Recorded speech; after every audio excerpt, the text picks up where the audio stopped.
Just leave a condolence card and go. I don't consider you family. On the day of my father-in-law's funeral, my mother-in-law hurled flowers I brought at me. She continued. Besides, if it's known that a woman as plain and embarrassing as you is our daughter-in-law, it would be a disgrace to the entire extended family. Exhausted by her attitude and harassment, I followed her instructions and left only the card. 3 days after the funeral, I was struck by mysterious nausea and illness, so I returned to my parents' home to recuperate. While resting in the living room, the doorbell rang. When I opened the door, my flustered mother-in-law stood there, apologizing. I'm sorry. I had no idea things had turned out like this. My name is Scarlett Jones. Having never had a boyfriend, I met Noah at a hobby class I started upon a friend's invitation when I was 30. We connected over shared interests and, after a year of dating, got married. Noah is my age, incredibly handsome, kind, highly educated from a prestigious university, and comes from a wealthy and respectable family. I didn't know about his background until we had been dating for a while, so it wasn't a conscious choice based on his qualifications. In fact, I felt quite inadequate compared to him, thinking there were plenty of other women who would be a better match. When I learned about Noah's impressive credentials, I worried if we were mismatched or if I was truly good enough. However, Noah accepted me wholeheartedly. I love you, Scarlett. It has to be Scarlett. Encouraged by his words, I accepted his proposal and we got married. He is the elite son of a publicly traded company's president, and he has been on a successful trajectory. He too had never dated anyone before. It's intriguing that he didn't have any dating experience with women until the age of 30. However, during our blissful time together, I didn't dwell on that mystery. Despite being the son of a powerful executive, he never rested on his laurels. Through hard work and dedication, he recently earned recognition from his father as the company's successor. Both my husband and father-in-law are currently busy with preparations for the company's transition. They rarely spend time at home, and when they do, it's mostly for sleep. Yet, my husband never neglects me. He reaches out when he can, and on those precious days off, he prioritizes spending time with me. Honestly, he's been a wonderful husband. I've vowed to always support him. Being his wife has brought me immense happiness, except for one thing. After getting married, I ended up living with Noah's family. Since I still had student loans from my college days, I had planned to work. However, Noah pleaded with me, saying, Scarlett, I'll work hard enough for both of us. I want you to stay home and support me. I ended up quitting my job and moving to my in-laws' house.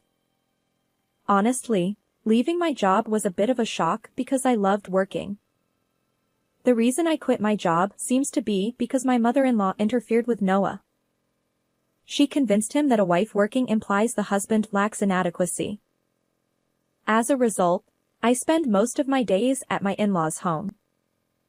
While my husband and father-in-law are busy and rarely come home, my stay-at-home mother-in-law, Karen, is always around. Unfortunately, she's quite a character. She seems to dislike me and constantly harasses me with snide remarks. Perhaps it's because she thinks I'm not of the right social standing. Noah's family is wealthy, and they have a long lineage of successful individuals in fields like politics, business, medicine, and chemistry. Almost all of them attended prestigious universities, including Noah's mother, who graduated from a renowned private college. She takes great pride in this heritage. On the other hand, my own family is quite ordinary. My parents were regular office workers, and we didn't come from extreme poverty but certainly weren't affluent. I attended a mid-tier women's college, and my tuition was covered by student loans. My mother-in-law seemed to find fault not only with my family background and university choices, but also with my appearance. Despite being in her 50s, she maintained a youthful look, dressed in flashy designer brands. In her younger days, she worked as a Reader's model and won university beauty pageants. Before getting married, she held a career in sales at a leading advertising agency.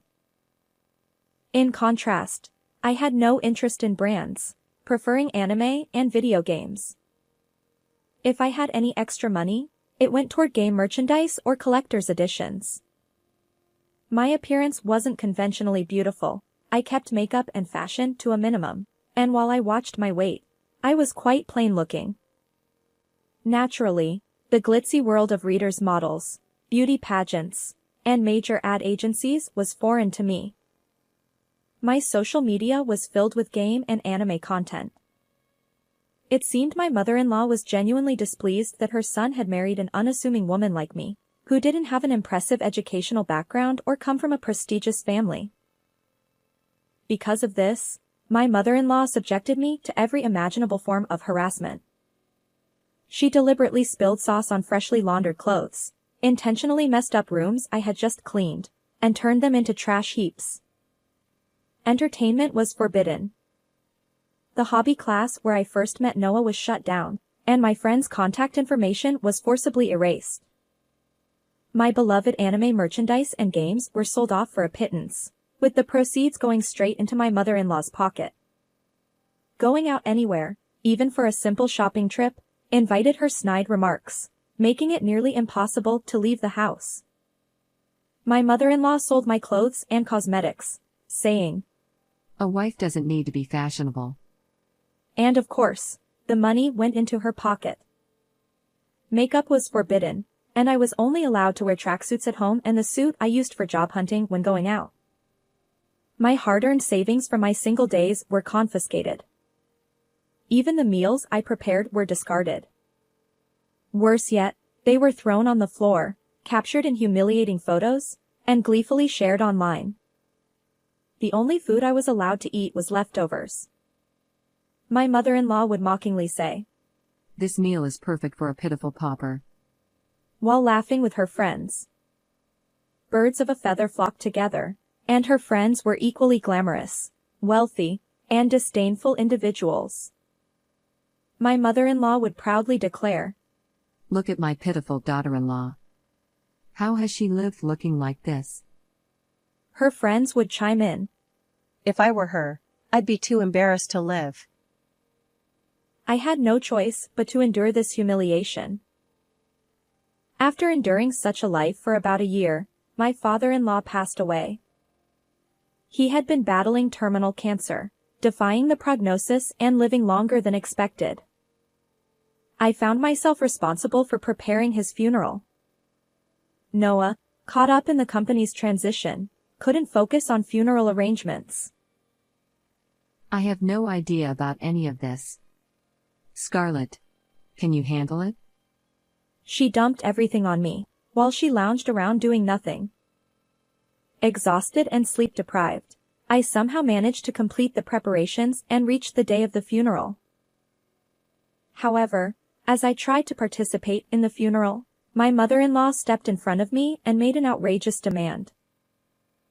"Scarlett, just leave a condolence card and go." I couldn't hide my surprise. She continued, "I don't consider you family. Besides, if it's known that a woman as plain and embarrassing as you is Noah's wife, it would be a disgrace to the entire extended family." From my perspective, her hysterical outburst was far more embarrassing than anything she accused me of. But arguing back would only escalate things, so I simply replied, "Understood," and left the funeral venue, placing only the card. 3 days after the funeral, I was struck by mysterious nausea and illness, prompting me to return to my parents' home for recovery. Staying at my in-laws' house would have been impossible due to my mother-in-law's constant harassment. My parents were both at work, and as I rested alone in the living room, the doorbell rang. Checking the camera feed, I saw my mother-in-law repeatedly ringing the doorbell. Initially, I ignored it, but her persistent ringing and disruptive behavior outside the front door forced me to reluctantly open it. Perhaps she had come to retrieve me, her stress outlet and housekeeper. Contrary to my expectations, my mother-in-law immediately apologized. Frustrated, I couldn't help but ask, "What's with this sudden change?" In a desperate tone, she offered her apologies, saying, I had no idea things had turned out like this. "Let me summarize the situation. As it turns out, my late father-in-law was aware of the harassment I endured from my mother-in-law. Although she had always put on a facade in front of him and Noah, my father-in-law sensed something amiss in our relationship. When he confronted her, she readily confessed. Despite his efforts to persuade her to stop the mistreatment, my mother-in-law remained obstinate. She even went so far as to badmouth me to my father-in-law. Struggling with terminal cancer and limited time left, my father-in-law decided to leave a will. In it, he bequeathed his entire estate to me. Now, my desperate mother-in-law pleads, Scarlett. Please. I'll apologize for everything. Share some of the inheritance with me. She's in a frenzy, exclaiming, Isn't this absurd? I came into this marriage after losing everything. You've taken everything from me and left me with nothing. Behind the seemingly glamorous facade of my mother-in-law lay a tragic backstory. As it turns out, my in-laws' marriage was a political alliance. My mother-in-law had originally been in love with someone else.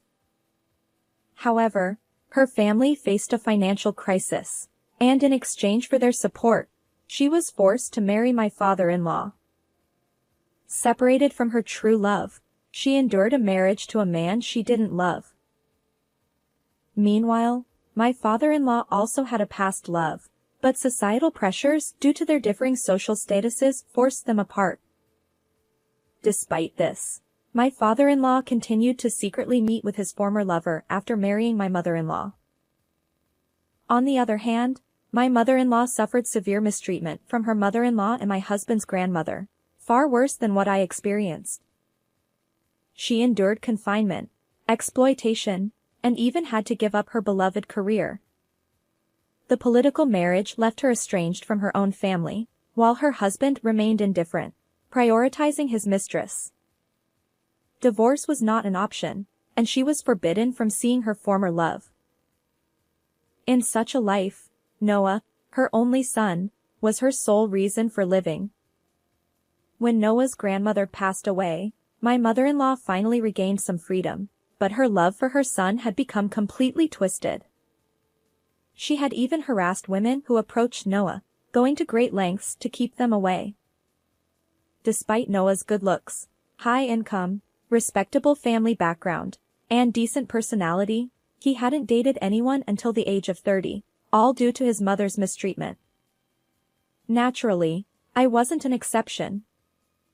Even though she had been denied a love marriage, I ended up marrying Noah, and my mother-in-law couldn't possibly accept that. So, she resorted to every means possible to separate Noah and me, even if it meant subjecting us to divorce. Upon hearing my mother-in-law's circumstances, I felt sorry for her. However, I understand your situation, but... I leaned in closer, whispering in her ear. You've repeatedly called me poor and ugly, and you've ridiculed me with your friends, haven't you? She stammered. Well, that's... And I haven't forgotten how you threw away my cooking and messed up the room right after I cleaned it. But I'm sorry. Sorry doesn't cut it. My words left her stunned. While my mother-in-law's circumstances are indeed unfortunate, that doesn't excuse the years of mistreatment I endured. I won't be handing over any inheritance to you. Instead, I'll use it meaningfully for repaying student loans and covering the future educational expenses of our soon-to-be-born child. Regardless of her situation, I won't forgive the way my mother-in-law treated me. I never thought you'd be like this. I misjudged you, Mom. Noah discovered his mother's mistreatment toward me through the will. Not only toward me, but he also learned about her harassment of any woman who got close to him during his student days. In his anger, he declared our estrangement. Scarlett, I'm sorry I didn't notice all this before. Noah hugged me, tears streaming down his face, apologizing. Despite his busy schedule that kept him away from home, I felt no blame toward him. Instead, I regretted making Noah cry and putting him in a position to apologize. After Noah unilaterally severed ties with my mother-in-law, she continued to protest, but Noah's decision remained firm. My husband and I decided to leave the in-laws' house soon. Until we completed the move, I stayed at my parents' home. Interestingly, since the in-laws' property was in Noah's name, it was promptly put up for sale. As a result, my mother-in-law had to leave the house and is now forced to live alone in a cheap apartment. Since she is still in her 50s, she has no choice but to work, and she is living by doing part-time jobs she is not accustomed to. Additionally, the harassment became known throughout the neighborhood. She was already disliked for flaunting her wealth and looking down on others, and this incident has completely isolated her from the community. Those who once praised my mother-in-law and laughed at me for being poor have now turned against her, mocking her as soon as she fell into poverty. By the way, I heard that my mother-in-law went to see her former fiancé after 30 years, but he had long forgotten about her, was married, and had a family. She caused a scene at his doorstep, and the police were called. Her once prized beauty, which she was so proud of, has drastically changed due to stress. Recently, I saw her in town wearing tattered clothes, her face looking much older, and her body having transformed to an estimated 220 pounds. On the other hand, Noah successfully took over the company and became its president. The business is thriving, and we, as a couple, moved to a high-rise tower apartment near my parents' home. We've further grown the inheritance left by my father-in-law through smart investments, and our life is smooth sailing. From now on, I've pledged to dedicate myself to supporting my husband, Noah, and the new life growing inside me. How did you find this story? If you enjoyed it, consider subscribing to our channel. Thank you, and see you in the next video.